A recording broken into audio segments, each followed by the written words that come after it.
Joining me now to discuss is Larry Haas, former White House official. Larry, good morning. So glad that you could join us at this moment.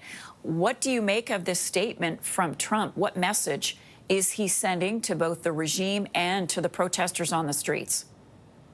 Well, it's a message that I welcome, first of all. He is doing what I think previous administrations should have been doing for a long time, which is delegitimizing the regime. The United States, I'm just speculating here, the United States may have some on-the-ground intelligence that this could, in fact, be the moment when the regime topples, and it could be the reason why he's getting so forcefully behind the protesters. It could also be simply the case that he's trying to give them moral support, which, again, I think is something that the United States should do. So when he says help is on the way, I suspect he's talking about possibly technology, other mechanisms to enable the protesters to communicate with one another, with the government blocking the internet. He could be talking about, more and tighter sanctions like the Europeans are now talking about. But I think the president is doing the right thing by putting the United States on the side of the demonstrators. I want to pick up on something that you said. If the regime does topple, what does that mean for American involvement? Well, first and foremost, it would be a great thing for the region.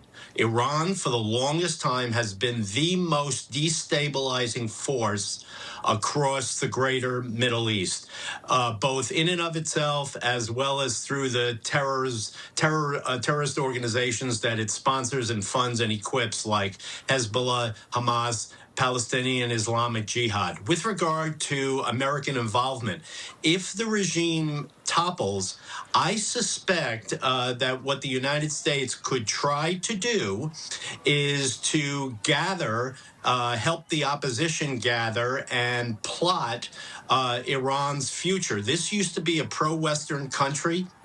This is a Western-looking country.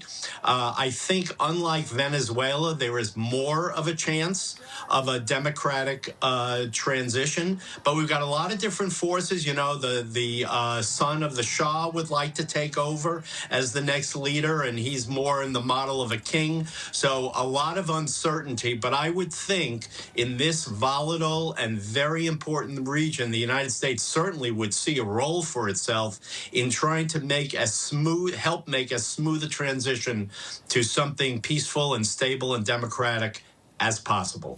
Larry, I'm glad you brought up Venezuela, because I think a lot of people in their minds are comparing the situations. We all know Trump is interested in Venezuelan oil. What are the U.S. interests in Iran? Is it just to bring that stability to the region, as you say?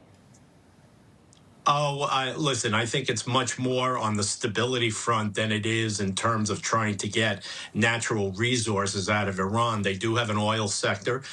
We have sanctioned it very tightly. Certainly the country and the wider world would benefit if more of their oil was flowing freely and wasn't subject to sanctions.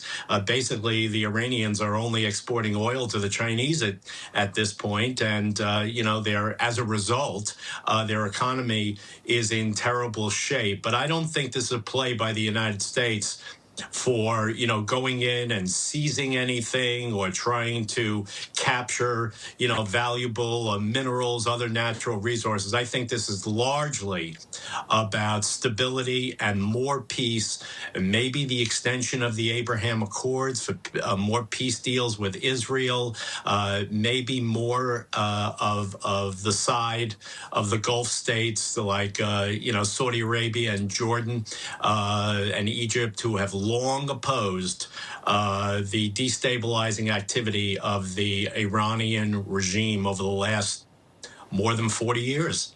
Larry, glad you could join us today. Larry Haas is a former White House official. We'll talk to you again soon.